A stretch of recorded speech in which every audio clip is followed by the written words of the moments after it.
इस चैनल में आप सबों का हार्दिक स्वागत है। आज मैं आप सबों को दैनिक पूजा के कुछ ऐसे नियमों को बतलाऊंगी जिसे अपनाकर आप अपने जीवन में सुख, समृद्धि एवं शांति प्राप्त कर सकते हैं। हमारे यहाँ दैनिक पूजा का बड़ा ही महत्वपूर्ण स्थान है। ऐसा कोई भी घर न होगा जहाँ दैनिक पूजा पाठ नहीं होता होगा। हम सभी पूजा पाठ करते हैं, लेकिन हम देखते क्या है, कुछ लोगों को प्रतिदिन के पूजा पाठ करने से उनके घर में सुख, शांति, समृद्धि सब कुछ है। लेकिन कुछ ऐसे भी हमारे भैया बहन हैं जिन्हें की पूजा पाठ करने के बावजूद भी उनके जीवन में सुख शांति का अभाव है, कलह है, क्लेश है। आखिर क्यों? इसी विषय पर हम आज विचार करेंगे।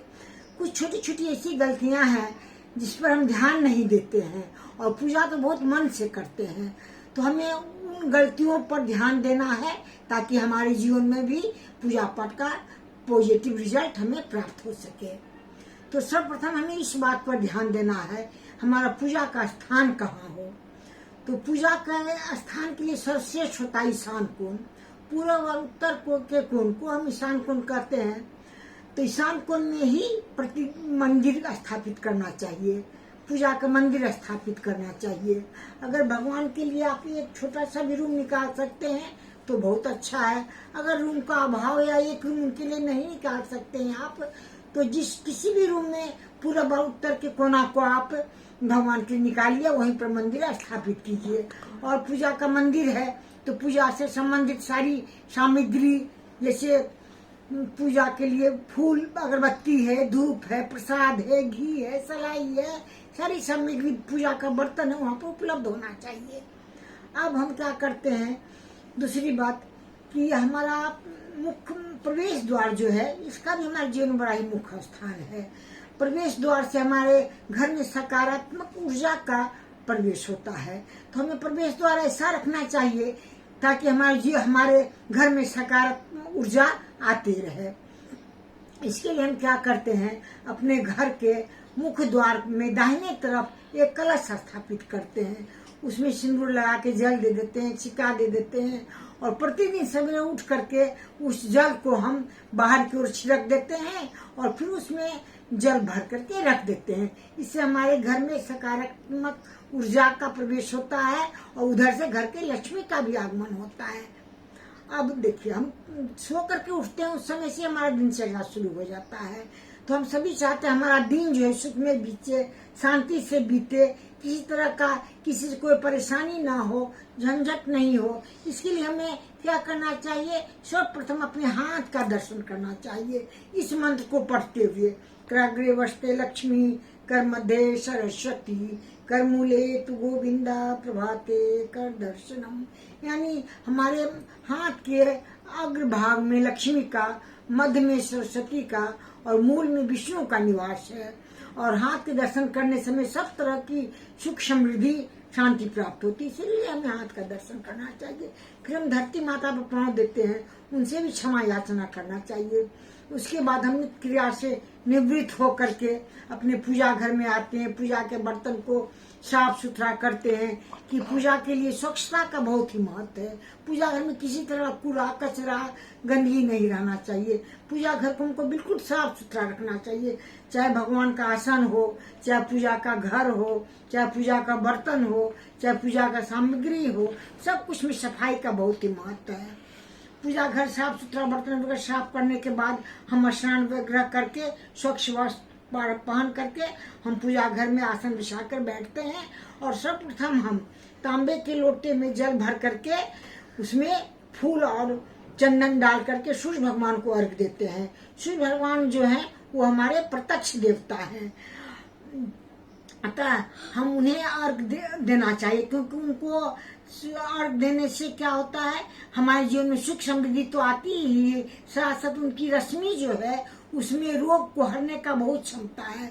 हमारे शरीर में जितने भी रोग रहते हैं वो भी सूर्य में जल चढ़ाने से सब तरह के रोग जो है वो धीरे धीरे दूर होते जाते हैं। उसके बाद हम तुलसी की पूजा करते हैं। तुलसी जो वो लक्ष्मी का रूप है, उसमें हम सिंदूर लगाते हैं, फूल चढ़ाते हैं, जल चढ़ाते हैं और इस तुलसी में जल चढ़ाने के बाद, पूजा करने के बाद हम अपने पूजा घर में आ जाते हैं। वहाँ आकर के हम आसन पर बैठते हैं और उसके बाद सभी एक कॉटन का कपड़ा लेकर के उससे साफ कर लेते हैं पानी से, और उससे हम सभी भगवान को पोंछते हैं। और उसके बाद सिंदूर लेते हैं और चंदन लेते हैं, और गणेश जी को सिंदूर, लक्ष्मी जी को सिंदूर, विष्णु भगवान को चंदन, पीला चंदन, भोले बाबा को उजला चंदन, माता रानी को लाल सिंदूर, महावीर को सिंदूर, इस तरह सभी को सुंदर सुंदर लगाते हैं।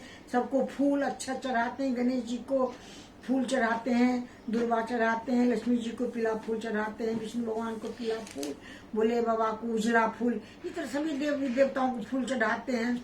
और उसके बाद हम क्या करते हैं, हम अपने कुल देवताओं को प्रणाम करते हैं, अपने गुरु अगर हैं इष्ट देवताओं को प्रणाम करते हैं।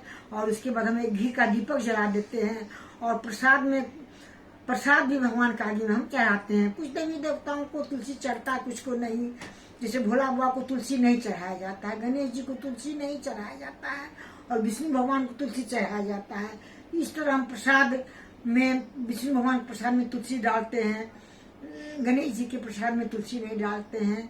इस तरह सभी को प्रसाद चढ़ाते हैं, उसको अगरबत्ती जलाते हैं, और बैठ करके हम सभी देवी देवताओं का स्तुति, गणेश जी का स्तुति करते हैं, लक्ष्मी जी का करते हैं, भगवती माता का करते हैं, विष्णु भगवान का करते हैं, भोले बाबा का स्तुति करते हैं। सबकी देवी देवता को स्तुति बैठ के करते हैं 10 मिनट। और उसके बाद हम तुलसी और माला, तुलसी का माला लेते हैं और रुद्राक्ष का माला लेते हैं।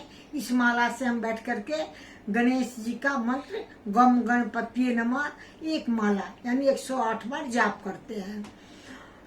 उसके बाद हम लक्ष्मी जी की माला का जाप करते हैं, ओम श्रीं श्रेय नमः, ओम श्रीं श्रेय नमः। गणेश जी विघ्न विनाशक हैं, असफलता के दाता हैं, तो उनका जाप करने से हमें सब तरह के विघ्न नष्ट हो जाते हैं, हमें सफलता प्राप्त होती है। लक्ष्मी जी का जाप अगर एक माला करते हैं हमें सुख समृद्धि मिलती है।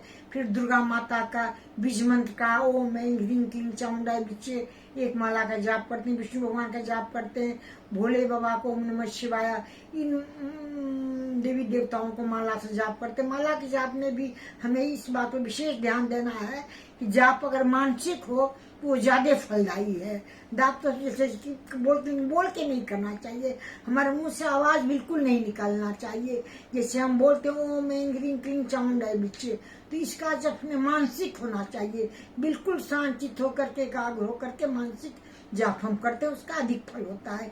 इस तरह सभी देवी देवताओं का पूजा करने के बाद हम आरती करते हैं, और उसके बाद क्षमा प्रार्थना करते हैं। पूजा पाठ में अगर कहीं कोई गलती हुई होगी तो उसे क्षमा करेंगे, और अंत में हम शांति पाठ करते हैं। इस तरह से आप अपने भी जीवन में पूजा कीजिए, और थोड़ा थोड़ा छोटी छोटी बात पर ध्यान दीजिए, तो आपके जीवन में जितने भी नकारात्मकता है वो खत्म हो जाएगी, और सब तरफ से खुशियाँ, सुख समृद्धि आपको प्राप्त होगा। लेकिन ध्यान से पूजा कीजिए, भगवती में अपने चरणों को लगाइए, अपने मन को लगाइए, उनके चरणों में अपने मन को लगाइए, और जाप भी कीजिए तो मानसिक जाप कीजिए, मन को एकाग्र कीजिए उनके चरणों में। अगर आपको ये पसंद आया तो लाइक कीजिए, अगर नहीं पसंद आया तो कमेंट करके जरूर बतलाइएगा, ताकि मैं उसमें सुधार कर सकूं, और इसे सब्सक्राइब कीजिएगा, शेयर कीजिएगा। Thank you.